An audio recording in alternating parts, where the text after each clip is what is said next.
Le muscle subscapulaire s'insère sur la face antérieure de la scapula, part vers le dehors et se termine par un tendon sur le tubercule mineur.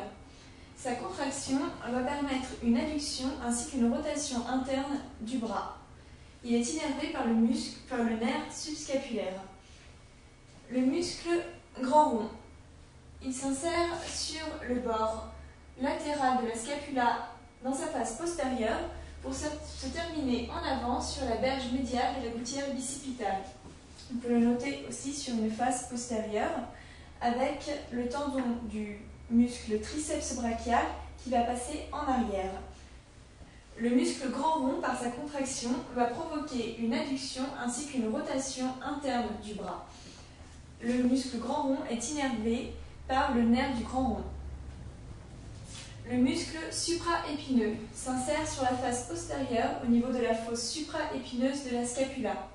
Il se dirige vers l'extérieur pour se terminer au niveau du pôle supérieur du tubercule majeur de l'humérus. Sa contraction va provoquer une abduction du bras.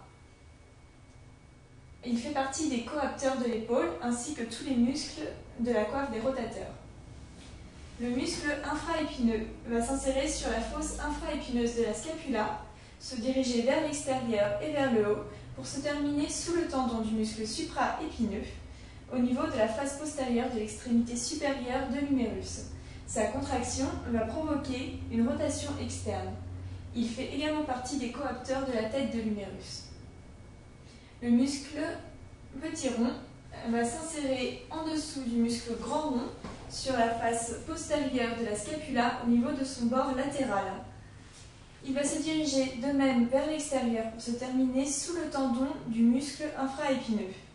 Sa contraction va provoquer une rotation externe. Ces muscles sont innervés par le nerf suprascapulaire. C'est bon.